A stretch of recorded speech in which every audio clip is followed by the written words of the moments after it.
Assalamualaikum warahmatullahi wabarakatuh. Berjumpa kembali di kelas biologi bersama saya Pak Pamudi Santoso. Mudah-mudahan semua dalam keadaan sehat walafiat tanpa kurang suatu apapun dan senantiasa dalam lindungan Allah Subhanahu wa taala. Dan tak bosan juga saya menghimbau ya, selama kalian beraktivitas di rumah belajar ya, selalu disiplin dalam menerapkan protokol kesehatan, mulai dari mengenakan masker ya, terutama bila bepergian keluar rumah, mengunjungi tempat-tempat umum, kemudian hindari kerumunan, dan juga sesering mungkin mencuci tangan ketika setelah menyentuh benda-benda yang diduga disentuh oleh banyak orang. Baik, kita lanjutkan materi kita. Setelah minggu yang lalu kita mempelajari tentang protozoa ya, protista mirip hewan, yang terdiri dari 4 kelas berdasarkan alat gerak. Ada Rhizopoda, kemudian ada Flagellata, Ciliata, dan Sporozoa ya. Dan hari ini kita lanjutkan materi kita tuntaskan untuk yang protista ya, organisme sederhana yang belum memiliki jaringan namun sudah berinti sejati ya, ciri utama dari protista ya. Kita hari ini akan mempelajari protista bagian kedua, yaitu di sini kita akan belajar protista menyerupai tumbuhan yang disebut alga, dan juga protista menyerupai jamur ya. Nanti ada 2 divisi, ada Oomycota dan Myxomycota. Kompetensi dasar masih sama dengan yang lalu. KD 3.7 mengelompokkan protista berdasarkan ciri-ciri umum dan mengaitkan peranannya dalam kehidupan. KD 4.7 menyajikan laporan hasil investigasi tentang berbagai peran protista dalam kehidupan. Tujuan pembelajaran yang pertama adalah kamu dapat mengelompokkan alga berdasarkan pigmentasi yang dominan pada tubuh alga. Kemudian juga menjelaskan Oomycota dan Myxomycota yang merupakan protista mirip atau menyerupai jamur. Dan ketiga, menjelaskan peranan alga dan protista mirip jamur. Ini ya, berbagai macam jenis alga. Kita mulai masuk materi. Kita mulai mengenal alga atau protista mirip tumbuhan ya. Ini ada beberapa jenis alga ya, jenis alga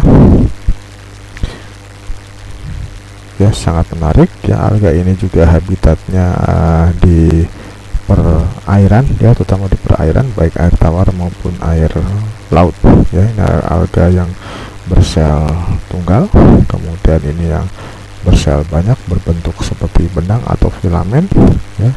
Misalkan nanti ada Spirogyra, kemudian ini ada Chlamydomonas, alga hijau bersel tunggal, kemudian ini ada Diatomai, alga kersik atau dari kelas Chrysophyta ya. Ciri alga itu lain bersel tunggal ya, ada juga yang bersel banyak, kemudian berdinding sel ya, sama dengan tumbuhan, maka dikatakan mirip tumbuhan karena salah satu cirinya adalah berdinding sel. Kemudian memiliki klorofil yang terdapat dalam kloroplas ya, berbeda dengan bakteri yang berklorofil ya. Kalau bakteri yang berklorofil itu klorofilnya terlarut dalam plasma, dia tidak ada dalam kloroplas. Jadi kalau alga sama dengan tumbuhan, klorofilnya berada dalam kloroplas ya. Klorofil itu zat hijau daun. Kemudian berarti karena memiliki klorofil, berarti dia berfotosintesis untuk mensintesis makanan. Kemudian karena bisa membuat makanan sendiri melalui fotosintesis, maka dikatakan bersifat fotoautotrof. Kemudian umumnya memiliki pigmen khas selain klorofil ya. Beberapa alga ini memiliki pigmen lain ya yang khas ya. Kemudian reproduksi bisa secara aseksual, ya, membelah diri, fragmentasi, atau dengan membentuk spora tertentu, dan juga secara seksual, ada yang isogami, anisogami, dan oogami. Nah, untuk pengertian ketiganya silakan dilihat lagi catatan tentang protozoa, sama saja untuk reproduksinya. Kemudian ini ada beberapa keindahan alga, ya. Ternyata alga itu memberikan sumbangsih dalam estetika. Ada beberapa objek wisata. Ini adalah Telaga Warna di daerah pegunungan Dieng, ya, yang airnya berwarna hijau, kadang-kadang berwarna kebiruan. Ini salah satu penyebabnya, ya, selain pH air gitu yang berubah-ubah. Ini juga diantaranya warna-warna yang menarik pada Telaga Warna ini adalah populasi alganya. Kemudian ini ada danau di NTT, ya, danau Kelimutu, ya, yang 3 warna, ya, ada berwarna apa ini, agak gelap, warna biru, dan warna merah, ya. Ini juga perbedaan warna ini disebabkan dari populasi dari alga. Kemudian ini ada Telaga Warna di daerah Taman Nasional Gede Pangrango, ya, ada Telaga Warna. Ini juga punya populasi alga yang memberikan efek pada warna telaga. Dan klasifikasi alga ini berdasarkan pigmentasi. Jadi semua alga berklorofil, ya, semua alga berklorofil, ya, cuma dia nanti beberapa jenis alga memiliki pigmen dominan, pigmen khas lain, ya, yang membedakan satu dengan yang lainnya. Ya, berdasarkan pigmentasi alga dibedakan menjadi beberapa kelas, antara lain ada Chlorophyta, ya. Alga hijau memiliki pigmennya khasnya adalah klorofil, ya. Kemudian Rhodophyta, alga merah, ya, selain klorofil dia memiliki pigmen warna merah yang namanya phycoerythrin, ya. Ingat saja eritrosit, ya, sel darah merah. Nah, pigmen warna merah pada Rhodophyta, alga merah, ini phycoerythrin. Kemudian ada Phaeophyta, alga coklat, ya, Phaeophyta, pigmen khasnya yaitu fucoxanthin. Kemudian ada Chrysophyta, alga emas, memiliki pigmen karoten, ya. Untuk Chlorophyta, nah ini contohnya ada Chlamydomonas, ya, dia alga hijau bersel tunggal, punya flagel sepasang, ya. Kemudian ada ini Spirogyra, ya, Spirogyra ciri khasnya ini kloroplasnya, tempatnya klorofil ini berbentuk spiral, ya, seperti per, gitu, ya. Kemudian ini ada alga ulva, ya, biasa juga dikonsumsi oleh masyarakat pesisir, ya, sebagai sayuran.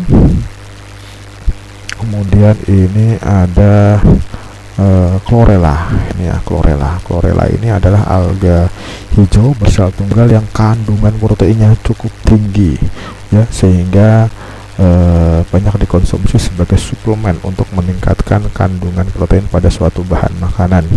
Ya, misalkan ada dikenal, ya, bahkan sudah masuk ke pasaran itu yang ada mie instan yang mengandung, ya, konon katanya mengandung Chlorella, sehingga disebut mie Chlorella, ya. Ini Chlorophyta, ya. Kemudian Phaeophyta, beberapa jenis Phaeophyta ini ada Nereositis, ya. Kemudian ada Fucus, ya, Fucus, ya, ini banyak hidup di laut, ya, Fucus.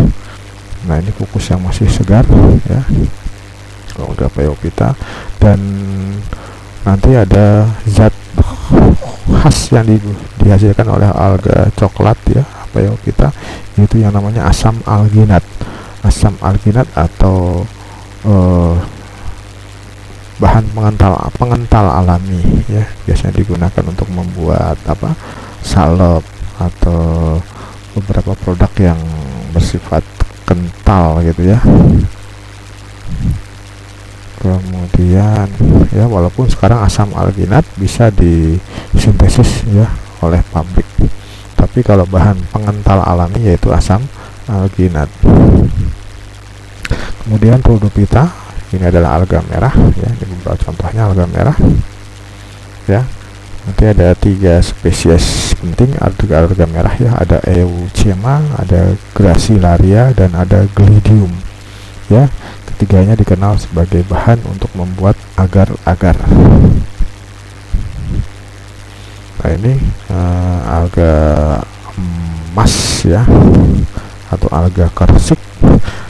Spesies pentingnya nanti ada Diatomae ya, dimana Diatomae ini strukturnya ada struktur yang seperti apa, wadahnya, kemudian ada seperti tutupnya ya.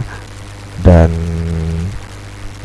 tanah endapan yang banyak mengandung fosil dari diatom ini banyak digunakan sebagai bahan untuk penyekat dinamit ya, supaya memiliki daya ledak yang tinggi. Kemudian ada satu lagi alga api ya, Pyrophyta, Peridinium contohnya. Dan alga api ini ya yang memberikan efek pada apa, pasang merah di laut ya. Jadi pada waktu tertentu ya, ketika pasang biasanya laut akan menampilkan, kalau dilihat dari atas akan menampilkan warna merah. Ini karena adanya alga api Pyrophyta yang naik ke permukaan. Kemudian yang terakhir adalah Protista menyerupai jamur. Nanti ada Oomycota, jamur air ya, ada Myxomycota, jamur lendir. Oke, untuk jamur air ini sebagian besar hidup sebagai saprofit, artinya hidup di sisa-sisa makhluk hidup lain, namun ada juga beberapa yang bersifat patogen. Contohnya ada Plasmopora viticola, ini penyebab penyakit busuk pada buah-buahan anggur. Kemudian ada Phytophthora infestan, ini penyakit pada kentang, penyakit busuk pada kentang ya. Bahkan Phytophthora infestan ini yang menjadi penyebab migrasi besar-besaran pada zaman dulu ya, dari Irlandia menuju ke benua Afrika. Jadi sebagian besar tanaman kentang di Irlandia sebagai bahan makanan pokok rakyat Irlandia saat itu terkena Phytophthora infestan sehingga gagal panen. Di sanalah kemudian warga Irlandia, rakyat Irlandia karena kelaparan kemudian berpindah tempat, bermigrasi ke benua Amerika dan membentuk koloni dengan tentu menyingkirkan ya suku asli, suku Indian ya dari Amerika. Nah itu jadi Phytophthora infestan inilah yang menyebabkan ya, menjadi penyebab migrasi besar-besaran orang Irlandia ke Amerika. Jadi sejarah terbentuknya negara Amerika jadi gara-gara jamur ini. Kemudian ada Phytophthora nicotine, penyebab penyakit busuk batang tembakau. Kemudian ada Phytophthora palmifera, penyakit busuk batang pada tanaman kelapa. Dan untuk jamur lendir ini hidup sebagai saprofit, ini salah tulis, saprofit ya, memiliki fase vegetatif yang dapat bergerak seperti amubah atau disebut fase plasmodium. Contohnya ada Dictyostelium discoideum. Nah ini contohnya Phytophthora pada Plasmopora viticola ya, pada buah anggur busuk. Kemudian ini jamur lendir pada fase plasmodiumnya. Dan peranan alga ya, ada alga sudah banyak dieksplorasi ya, untuk dimanfaatkan untuk kepentingan kebutuhan manusia ya. Pertama ada alga yang digunakan untuk membuat agar ya. Kemudian ada juga sudah diproduksi, ini mungkin dari kalian sudah ada yang pernah mengkonsumsi ini ya, yang namanya Sun-chlorella ya, yang konon katanya mengandung chlorella yang sangat tinggi sehingga bisa menyebabkan regenerasi sel menjadi berjalan lebih cepat, awet muda ya, kulitnya kencang. Dan juga alga merah juga banyak yang dimanfaatkan untuk bahan dasar kosmetik. Nah ini beberapa beberapa alga dengan beberapa manfaatnya. Misalkan ada Eucema spinosum, alga merah membuat agar-agar. Kemudian ada Gracilaria, alga merah membuat agar-agar juga. Glidium juga alga merah membuat agar-agar. Ada Chlorella dari alga hijau, protein sel tunggal, ya, di alga sel tunggal yang kaya protein. Ada Ulva, alga hijau, ya, sebagai sayur mayur dimanfaatkan. Ada Laminaria, alga coklat, ya, penghasil asam alginat sebagai bahan pengental alami. Kemudian ada Diatom, alga emas sebagai bahan produk. Itu ya beberapa contoh alga dan manfaatnya. Demikian penjelasan penjelasan singkat dari saya. Mudah-mudahan penjelasan ini bermanfaat dan bermakna bagi kalian untuk lebih memahami tentang salah satu keanekaragaman makhluk hidup, yaitu alga. Ya, saya kira cukup. Mudah-mudahan kalian dapat menjalankan aktivitasnya dengan baik hari ini. Saya akhiri. Terima kasih. Assalamualaikum warahmatullahi wabarakatuh.